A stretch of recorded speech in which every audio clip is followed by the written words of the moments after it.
It's Monday, December 19th at 5 o'clock, and we'll go ahead and we'll call the City Council meeting to order. I'd like to welcome everyone today.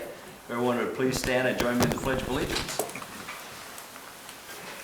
I pledge allegiance to the flag of the United States of America and to the republic for which it stands, one nation, under God, indivisible, with liberty and justice for all. Roll call, Deb. Brett. Rodney. Here. Tyler. Here. Don. Here. Jody. Here. Harley. Here. Okay, we have two, just for the record, we have Harley and Don on attending on the phone. So I would entertain a motion then to approve today's agenda. So moved. Second. We have a motion from Tyler, a second from Rodney. Any discussion? Vote please, Deb. Rodney. Yes. Tyler. Yes. Don. Yes. Jody. Yes. Harley. Yeah. Motion carried. Tonight I just would like to thank Caitlin Haig, our videographer, and want to take this opportunity to thank the city employees, the city staff, and certainly the city council for the success stories in 2022, and looking forward to more progress in 2023. And just a quick reminder that the movie Silent Night in Algona has been extended here in Algona. So if you have family coming home for Christmas, take them to the movie. So, council, have anything they'd like to share? Okay, we'll move to Jacob's administrator's report. Updates on a few different items. So obviously construction is wrapped up for the year, but just kind of status of where some things ended. Out on Phillip Street, all the concrete work was able to get done yet this year, so that was nice. Next spring we'll have to come back and finish the painting of the crosswalks and the stop bars, as well as some site restorations in the right-of-way. On the mill and overlay project, there's some signage yet to be installed, specifically at the State Street, Hall Street intersection that was changed to four-way, so adding the all-way stop signs and the emergency vehicle only parking signs. Those are supposed to be installed this week, but we'll see with the weather. And then next spring, there'll be some work on just some site restoration, some punch list items of some items that we are identified need to be fixed or addressed, but all the striping did get done on that project. The skate park, all the concrete was poured. Unfortunately, the last pour that they did that night, there was some winds a little bit stronger than they anticipated that blew the insulation blankets up, so the finish resulted in kind of some popping of the aggregate and the concrete. It's from a distance it looks fine, you can skate on it, but the quality doesn't meet the standards, so they'll be coming back in the spring just to finish up those or to replace those select panels kind of on the edges. Those were the last ones that they did, and then do kind of final dirt work around it and restoration. So we're going to play it by ear depending on weather and just kind of stay in touch with them, but right now looking for that first part of April to get them in there. So that will be, even if it's several weeks after that, that'll be long before we expect construction on the other parts of Central Park to be underway. And then last, or quick regarding the library, so that work is progressing. Last Tuesday, when they went in that morning, they unfortunately found a number of leaks coming through the roof, where they had attached the beams to the building. They had done some temporary weatherization or covering of those areas that some of those areas it failed, obviously. So there was a number of buckets lined up there picking up the drips, which was really frustrating. With the project though, all those we'll have to replace some ceiling tiles that got wet, things like that. But any of the consequences, replacements, or cleanup costs of those, that will be the responsibility of the contractor. It is really just kind of a significant, an operational inconvenience for sure.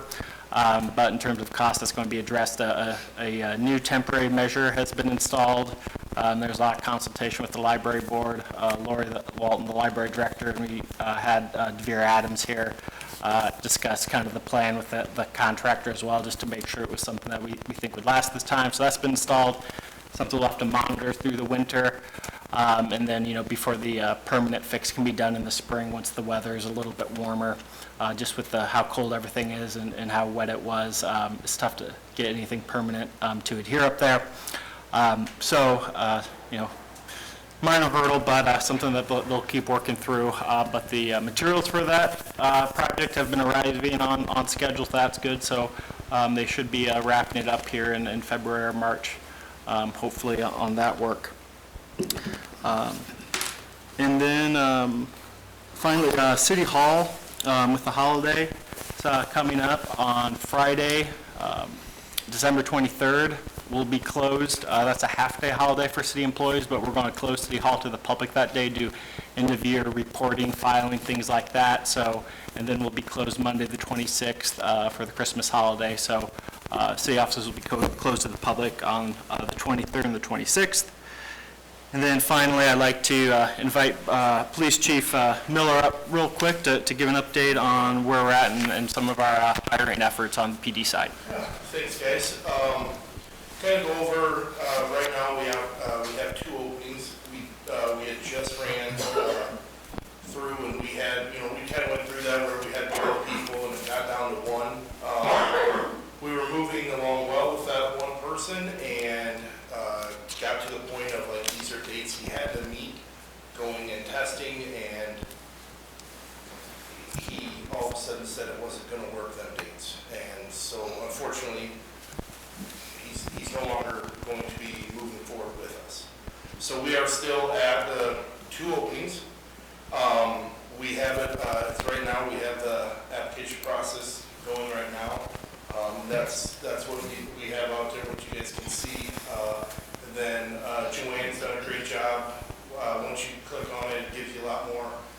And I believe right now we have maybe 4 applicants that have applied at this point. And they got another week and a half for that date to close down, and we just kind of see what happens when we move forward here and start moving forward on.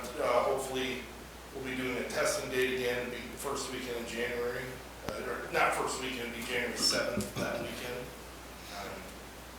Kind of move forward there, but if anybody have any questions, kind of where the process is going right now. We've been doing all right, making sure staff is, we're working on getting some of the part-time people up, ready to go, if and when needed, which we will need them, but we haven't needed them yet. So far, a few of the officers have been stepping up, wanting to help out a little more, so we've been able to get by and make sure the citizens here in Algona are getting the proper coverage that's needed. So. Are you happy with 4 applications? Surprised or? I honestly, I haven't got them yet. Okay. I know a couple were the same as the last round. And Okay. They didn't show up, so Gotcha. I don't know what that means. So Okay. yeah, we really, I can get excited. I mean, even the last night we had 12. I was pretty excited. Yeah. It doesn't matter until the day of. We don't know if they're going to show up, and that's been kind of the consensus across the board in the state and nation now is they apply, but they just don't show up. And so we'll just kind of see. All we can do is wait and see until that day of. Okay. So yeah. So hopefully we get some more people that get that stuff in. And, yeah. I wish you well on the hunt. Yeah, absolutely. Absolutely. Thank you, guys. Okay, thank you, Jacob. We'll move to agenda item number 7. This is the citizens' opportunity to address the council with any item that's not on today's agenda. Is there anyone in the council chambers that would like to speak? And I don't believe there's anyone on the phone either. So we'll move to the consent agenda, which includes approving the minutes from our December 5th council meeting, approving the bills that are to be paid this cycle, approve the department reports as well as the minutes from the various boards and commissions that have met, and approve Jacob's administrator's report. So moved. I'll second. We have a motion from Brad, second from Jody. Any discussion? Vote please, Deb. Brad? Yes. Rodney? Yes. Tyler? Yes. Don? Yes. Jody? Yes. Harley? Yeah. Thank you. Motion carried. Agenda item number 9 then is the second reading of a proposed ordinance regarding the placement of stop signs. This is the second reading of ordinance pertaining to Phillip Street with the Lucas Street and the Oak Street intersections. It was recommended to us by the engineer to change Lucas Street from a yield to a stop, since it's right there north of the elementary school. And also westbound traffic on Oak Street has always had a stop sign, but it was never listed in the ordinance. So that this will correct that, plus change Lucas Street to stop signs for yield signs. Motion to waive second reading. I'll second. We have a motion and a second to waive the second reading. Is there any discussion?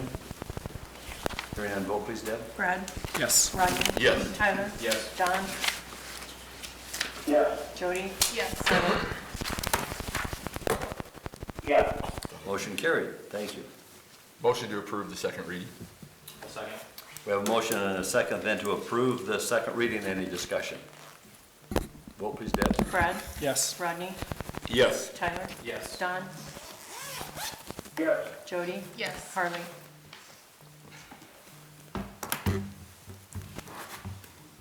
Harley? Yes.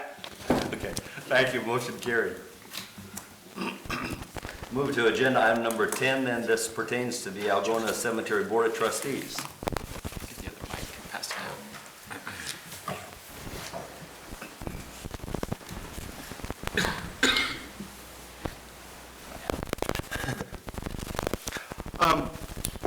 Earlier this month, the Cemetery Board of Trustees had met, and from that meeting, they had made some recommendations on changes to City Code Chapter 2.84, which establishes and regulates municipal cemeteries. They related to membership of the board and then the cemetery superintendent's duties. What was drafted as the ordinance that was uploaded with the agenda was based on the recommendations of the cemetery board. And what those included was changing and allowing members to live outside city limits if they live within a 5-mile radius, or if they're an employee of a funeral home located in Algona. Currently, the board membership requires that you are an Algona resident. And then the other changes regard to cemetery superintendent duties made clear that it is the cemetery superintendent or a city employee that shall perform opening and closing of all graves in city cemeteries. And then just some language to modernize pronouns instead of with the reference to he, just replacing that with the superintendent. So that was the ordinance draft on that. Based on kind of discussion that we had internally at City Hall on their recommendations, we put together kind of some other options for considerations, which were uploaded and shared earlier today. So this might be an item that we want to kind of just talk through and then table if we'd like to incorporate any of these changes or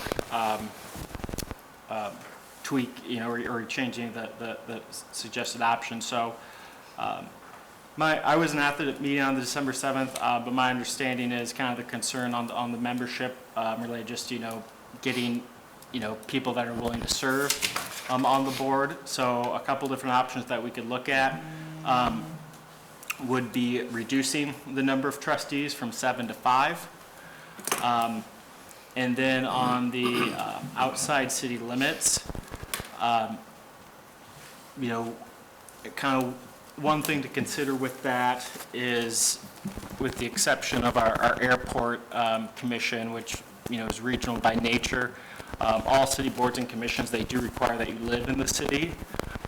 And that's because what's funding, these services or locations are city property taxes. Cemetery is a little bit different because you don't have to live in the city to buy a plot. At the same time, and they do pay money towards a perpetual fund to help maintain the cemetery. The reality is that only covers a fraction of what it costs to operate and maintain a cemetery. The vast majority of the expenses are paid by property taxes. So that's one consideration. So, if you wanted to allow being outside city limits, either Cassuth County within 5 miles, or if you place a limit on that, no more than 1 or 2 members. In terms of the funeral homes, if they have a physical location in Algona, I think that kind of counteracts that, that previously you mentioned concern, that their business, is a business and a property taxpayer. And so I think that'd be fair, on that one, if they're, representing, or, appointed in the role as as for the sake of working for a funeral home and not as a resident, that would be okay to do. And then on the duties side of things, just kind of minor tweaks, but we did the superintendent or an employee of the city is what the board had recommended. Potential alternative to that would be the superintendent or their designee, which would in 99% of cases be a city employee. But just thinking through the crazy scenario where we have, the superintendent is vacant, the street department's, extremely busy, so we can't get someone from there to do a grave opening. You might have to hire a contractor, or someone on a contract basis. So, kind of that one's more semantics. I think where the more kind of the substances is where we look at the board makeup. Like I said, this is first time you guys have seen cemetery boards or, ordinance recommendations, let alone kind of these other considerations. So, the options are that we could, proceed with as the board recommended with the ordinance change, or look through some, consider some of the other changes, give staff direction to update the ordinance based on those, and then come back for a first reading at a future meeting. Or if we, need to discuss this in a bit more, or take it back to the cemetery board. So that's just kind of the context on how this came about and some of those items to keep in mind.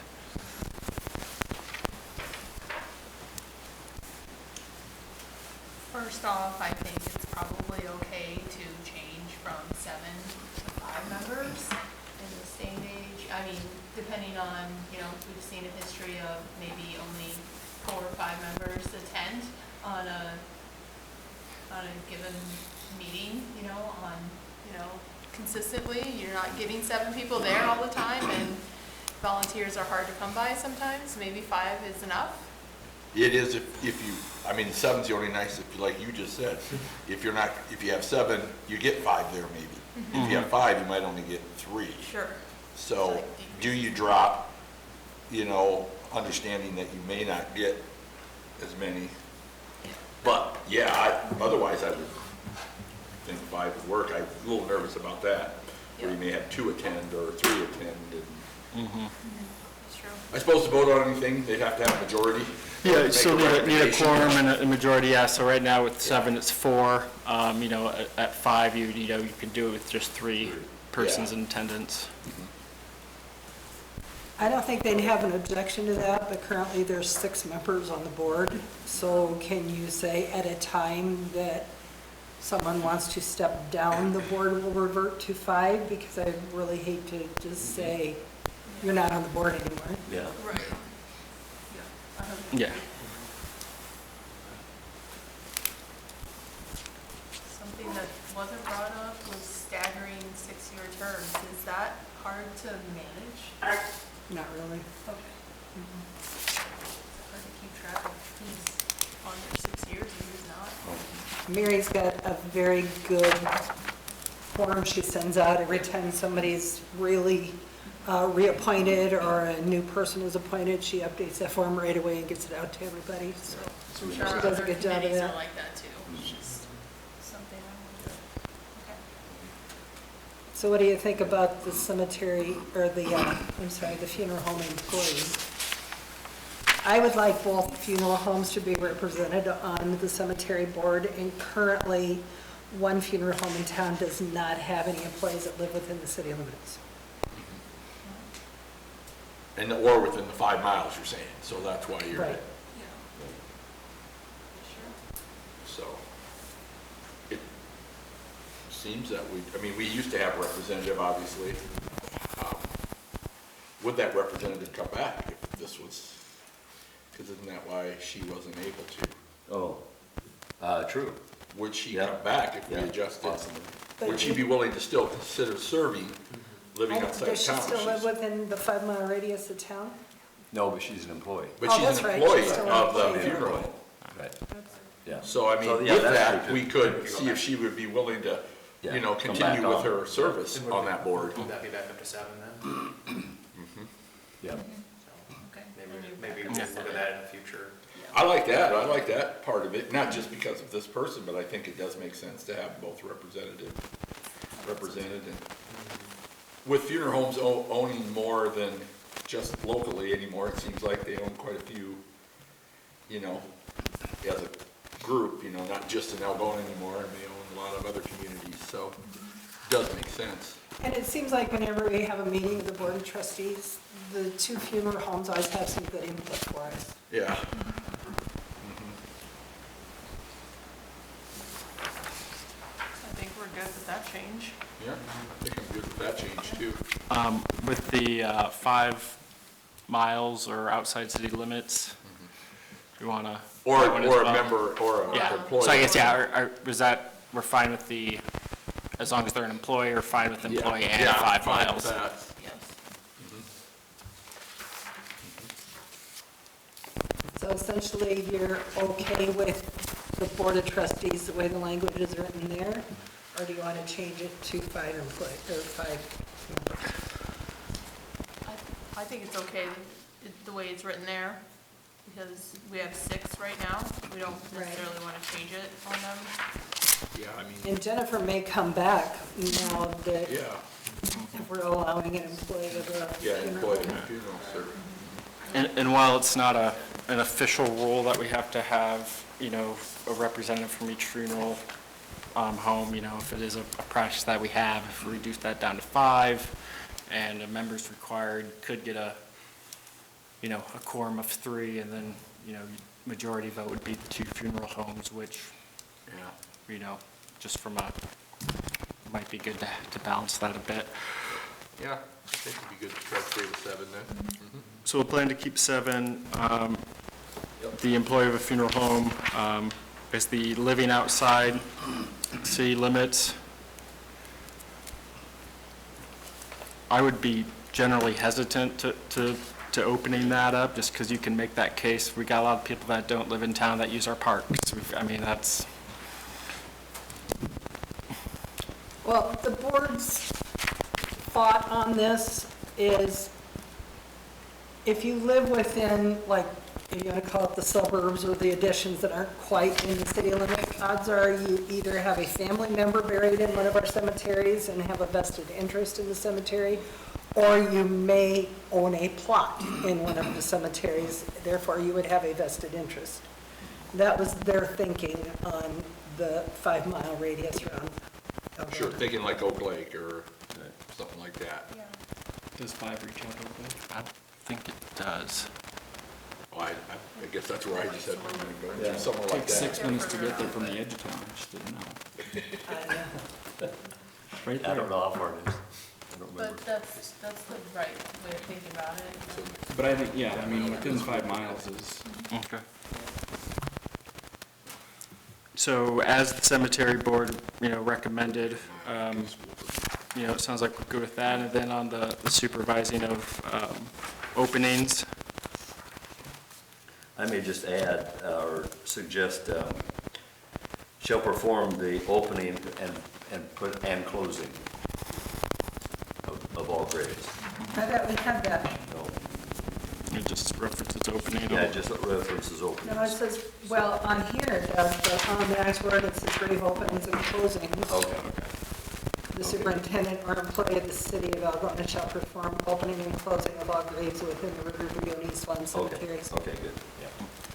I guess with that, it would probably be good too, just to keep it generic and just refer to it as municipal cemeteries rather than name specific cemeteries. Okay, That's good. that makes sense.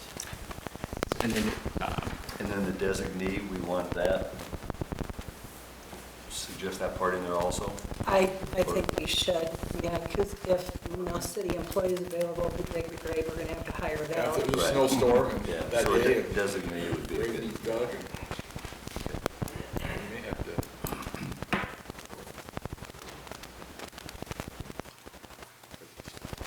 Ben, with all the, or I guess with the changes that we've gone through, would you recommend we type this back You up? still need to have the ordinance published as what is going to be proposed, don't you? Or not published, but circulated. Yeah, and we can send it back to the cemetery board, so if we would table. I think you need to table it here Table it. because you're recommending changes to it. I'll update it, get it up to the cemetery board, so we can have it on our next meeting. Okay. I don't remember, do we need to vote on to table it? How does that work? Well, I guess, is it really being tabled or is it being rejected for modification? I'd consider it tabled, just coming back with just tweaks. Okay. So I'd entertain a motion then to table this proposed ordinance change until it goes to the cemetery board for their suggestions. No, until the next meeting, I'll email it out to the cemetery board, Yeah. we won't have another meeting. Oh, I see, okay, we'll just let them know, okay, Yeah. gotcha, okay. It would then have the opportunity to attend the next city council meeting and voice any concerns as a citizen if they chose to. Okay. Okay. Also move to Table. the table. Okay. Yeah. We have a motion from Jody, second from Tyler to table this. Any other discussion? Vote please, Deb. Brad? Yes. Rodney? Yes. Tyler? Yes. Don? Yes. Jody? Yes. Harley? Yeah. Motion carried. Very good, thank you. Okay, we'll move to agenda item number 11. This is a resolution acknowledging repayment of a revolving loan fund loan. Back in 2018, the city had executed a revolving loan fund loan with This'll Do LLC, doing business as Cultivate Boutique. It's the retail shop there on State Street. It was a $10,000 loan for improvements to the building to relocate and expand their business. The loan has since been paid in full. This resolution simply acknowledges that and authorizes the city clerk and mayor to release the collateral on the loan. Well, congratulations if This'll Do, and I'll make a motion, we acknowledge the resolution of repayment. I'll second. We have a motion from Rodney, second from Jody. Any discussion? Roll call, Deb. Brad? Yes. Rodney? Yes. Tyler? Yes. Don? Yes. Jody? Yes. Harley? Yeah. Motion carried. Thank you. And yes, congratulations. Agenda item number 12 is a resolution acknowledging another repayment of a revolving loan fund loan. Similar to the previous item, this was a loan from back in a year ago, December of 2021, the amount of $15,000 for the purchase of the KLGA radio station business. Loan has since been paid in full. Resolution authorizes release of the mortgage and security agreement. If you guys want to.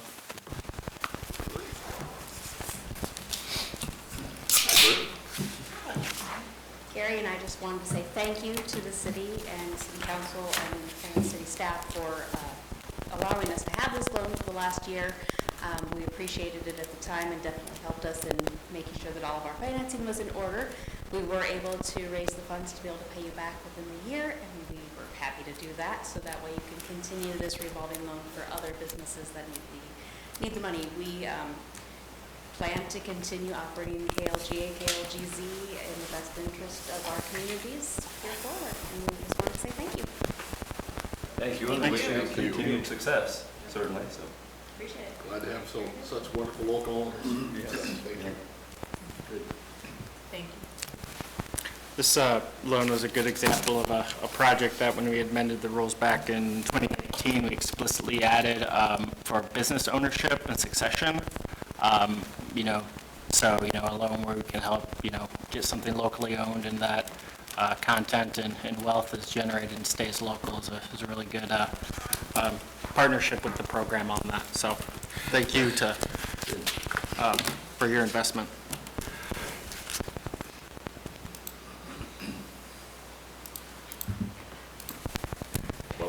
then make a motion to acknowledge the repayment of the revolving loan fund to KLGA, KLGZ. I'll second. Have a motion from Rodney, second from Tyler. Any other discussion? Roll call, Deb? Brad? Yes. Rodney? Yes. Tyler? Yes. Don? Yes. Jody? Yes. Harley? Yes.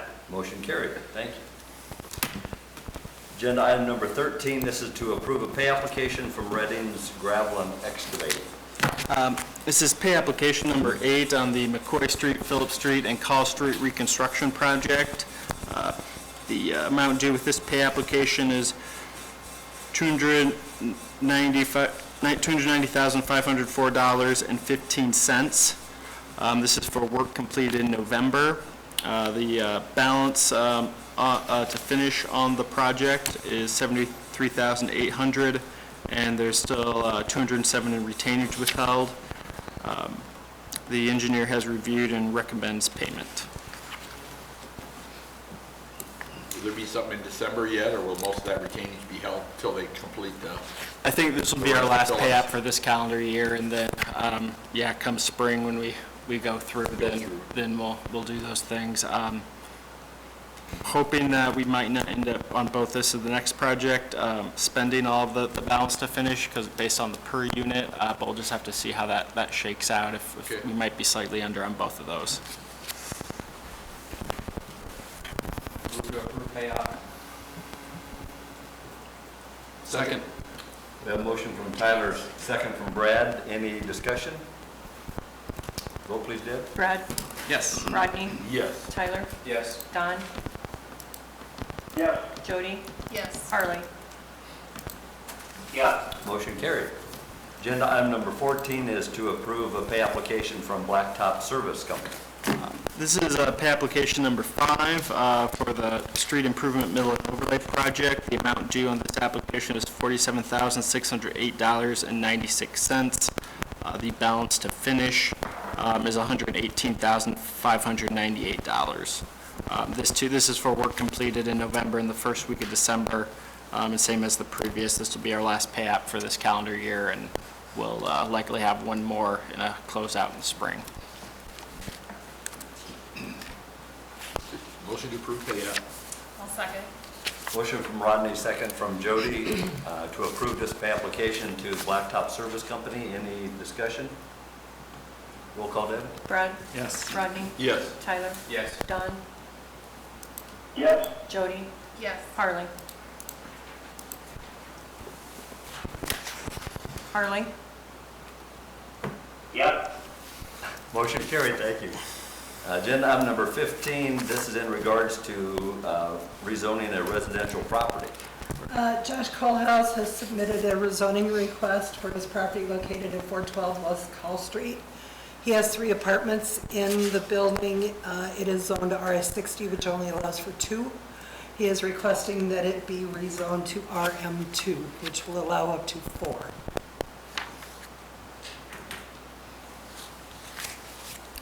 So this action will just be referring to Planning and Zoning Commission for review and recommendation. I'll make a motion to refer it to planning and zoning. Second. We have a motion from Jody, second from Brad, to refer this to Planning and Zoning. Any discussion?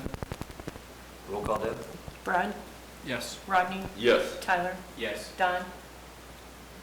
Yes. Jody? Yes. Harley? Motion carried. Harley should abstain because this is his Oh, son. I that's just checked true. with Ben, and Okay. yes, Harley should abstain for that reason. Okay. Did you hear that, Harley? What's that? Harley, you should abstain from this since it has to do with Josh's property and he is your son. I just checked with Ben before we did this, and he said, yes, you need to abstain. Oh, well, next, I will abstain from. Okay, Sorry motion about carried, that. thank you.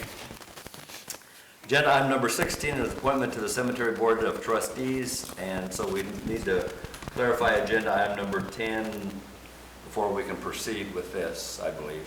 So we'll move to number 17, and this is terms expiring on the Broadband Telecommunication Commission. We have 3, Jay Giving, Todd Terhart, And then one other for Marty Flanley's departure. Do we have, we had a chance to visit with these? And- Yeah, Todd said he'd stay on. Okay. Anybody, Well, I visited with Joe, and he's fine being, the school representative and replacing Marty. He kind of thought that was done already. Oh. So, Joe Carter, so he would be the representative or to have? he would. Oh, he Yeah. would be, okay. Okay. So nobody those listed with Jay yet or anything? Okay. So is there a motion then to approve Todd and Joe? I'll make a motion to approve Todd Terhark and Joe Carter to the Broadband Telecommunications Commission. I'll second that. Okay, we have a motion from Jody, second from Rodney. Any discussion? Vote please, Deb. Brad? Yes. Rodney? Yes. Tyler? Yes. Don? Yes. Jody? Yes. Harley? Yes. Motion carried. Thank you. And thanks for checking with those two, and then we'll check with Jay in the future then and see if we can wrap this up next time. Agenda item number 18, this is also terms expiring to the Parks and Rec Commission, Samantha Weichert and Rick Klein. Anyone have a chance to visit with them? Okay. We'll move that to the next time also. Next meeting, agenda item number 19, this is terms expiring on Housing Commission, Dave Van Gorkum and Scott Ray. Mayor, I spoke to both of them, and they said they were willing to serve another term. Okay, very good, thank you. I'll make a motion to approve Scott Ray and David Van Gorkum. I'll second. Okay, motion from Brad, second from Jody. Any discussion? Vote please, Deb. Brad? Yes. Rodney? Yes. Tyler? Yes. Don? Yes. Jody? Yes. Harley? Yes. Motion carried, and thank you for agreeing to continue on the Housing Commission. So agenda item number 20, this is also terms expiring on the Planning and Zoning Commission, Kendall Pals and Jennifer Harrington. And I spoke to both of them, and they have both agreed to another term. Okay, thank you. Make a motion to approve Kendall Powell's and Jennifer Harrington to Planning and Zoning Commission. I'll second. Motion from Brad, second from Jody. Any discussion? Vote please, Deb. Brad? Yes. Rodney? Yes. Tyler? Yes. Don? Yes. Jody? Yes. Harley? Yes. Motion carried. Thank you, and thanks for agreeing to remain on the Planning and Zoning Commission. We'll move to agenda item number 21, and this is a discussion item on the fiscal year 2024 budget planning and timeline. Yeah, we're already at budget season again. So we've been working here in City Hall, month of December. We'll continue on getting the budget ready to begin work session meetings with council beginning in January. Have this item before we set the first meeting in January, meeting date, just depending on if there's any changes on kind of the timeline that council would like to pursue. Have kind of sorted things out and what was in the handout and what was uploaded into kind of 3 work sessions on the actual kind of the department head meetings and going over the individual department budgets. And then a 4th work session, which will just kind of be an overview, catch up, respond to any questions, and make any changes to. So I think that kind of really those first 3, we would like to have those all done in January. The timeline that we kind of tentatively have is a work session at the first meeting in January, a work session at that second meeting in January. If the council would be willing, a special meeting in January between the 16th and then the next meeting on February 6th. There's a 3-week break in there. Or we could just, that second work session, just do kind of a marathon session if we'd rather do that. And then on February 6th, we need to have a number of our we still have got enough numbers and time to change other things, but we need to have a good chunk of our numbers established because we have to set our maximum hearing levy notice on that date.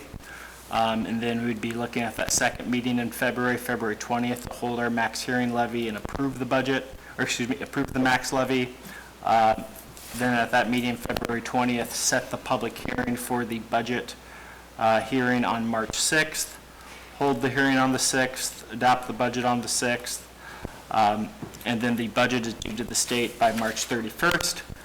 With that timeline, then we also have a backup date in there if things get behind, which they typically do, but always nice to build in that date in case there's a weird thing with the notice doesn't get published in time or something.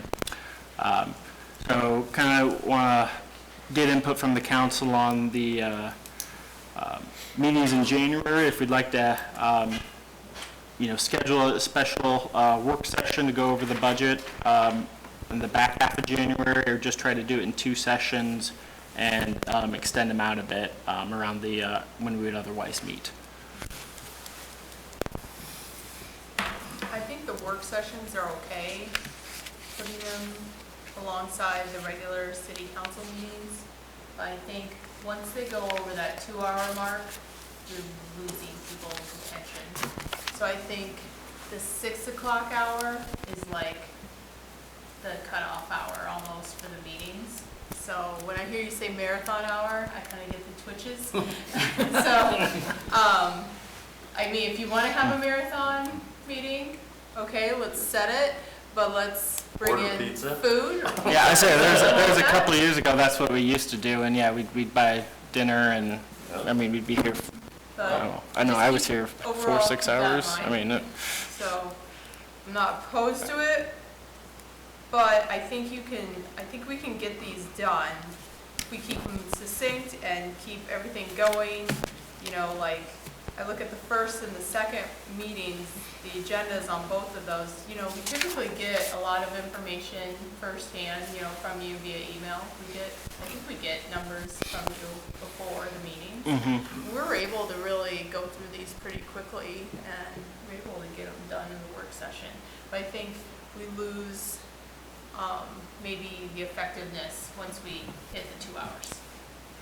So that's my take on it. Would you prefer the special session then, I assume? I don't think so. I don't know, because then we can kind of back and forth and go right into the regular meeting. I don't know. But- And I want to be cognizant of the staff. What are you going to do? Make them keep them here till 9 o'clock at night? I don't know. Keep them waiting in the wings. Those public works and the city streets guys and all that. I don't know.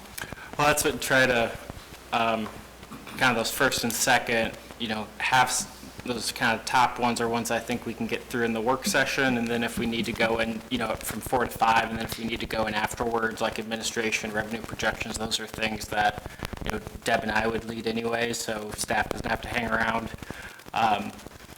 So we'd have, work sessions ahead of our regular meetings at the first and second meeting in January, and then it would just be a special work session, looking at that January 23rd or January 30th. I think that one, we could 1 to 2, certainly under 2 hours, I don't think would be a problem. If you'd like to do it that date. I'd get a little bit nervous about waiting until February 6th to hold that third work session. Just because if something goes kind of weird, that with what the state requires that we give notice and publication dates by, things can get tight. So can we see how the first 2 go without making a decision tonight? I can't imagine we're going to get through everything in 2 meetings.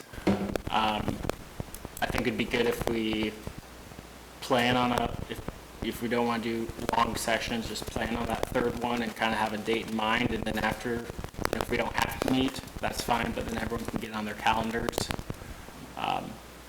Yeah, when I looked at this and I saw 4, I thought we'd do it in 3.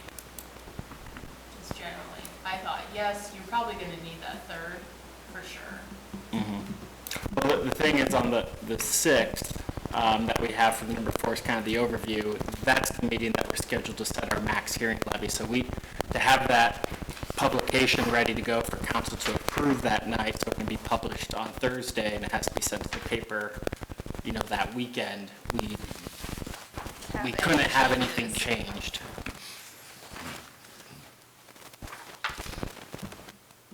Can't do that in an email? I think it violates public meeting law. Yeah, we'd have to post it as a, I think it violates public meeting law. Yep, post it, yeah, you have to have a meeting. Okay.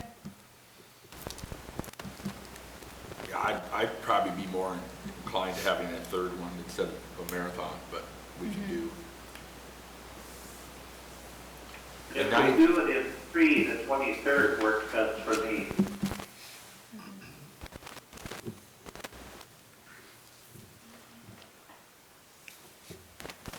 Yeah, I think we plan on the 3, and then we still have to have the 6th anyway, right? yeah.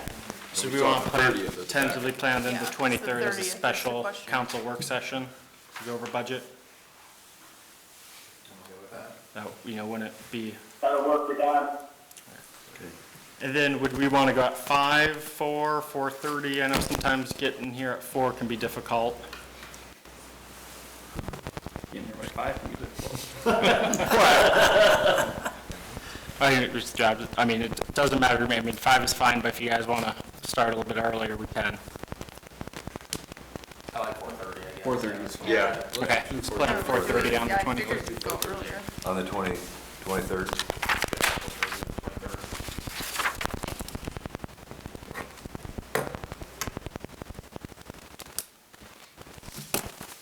If we go the 9th, I'll have to be out of here by 6:30. Just remember, that's that second Monday in school board. Okay. So if we go 4:30, that's 2 hours. Still. Well, we would have the work sessions on the first and the second regular meeting. We'd have those work sessions still at 4. I had a 9th up there too, so just making sure. All right, so I think we're good on that agenda item. Okay.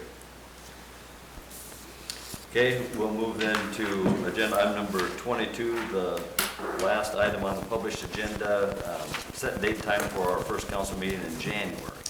January 2nd is Monday, the first Monday of the month, which the City Hall will be closed that day in observation of the New Year's Day holiday. So recommend setting an alternative meeting date. Typically, we do those the Tuesday after, so that would be Tuesday, January 3rd, if we met then. Yep. All right. Need a motion to set that then? I'll make a motion to set the first city council meeting on January 3rd, 2023. Motion from Jody, second from Tyler, to move the January meeting from January 2nd to the 3rd. Any discussion? Vote please, Deb. Brad? Yes. Rodney? Yes. Tyler? Yes. Don? Yes. Jody? Yes. Harley? Yeah. Motion carried. Thank you. That brings us to the end of our published agenda, and it is 5:50. So before we adjourn, I just want to wish everyone a Merry Christmas and best wishes for 2023. So with that, I would entertain a motion to adjourn the meeting today. We have a motion and a second. Meeting's adjourned. Thank you very much. We'll see you next year.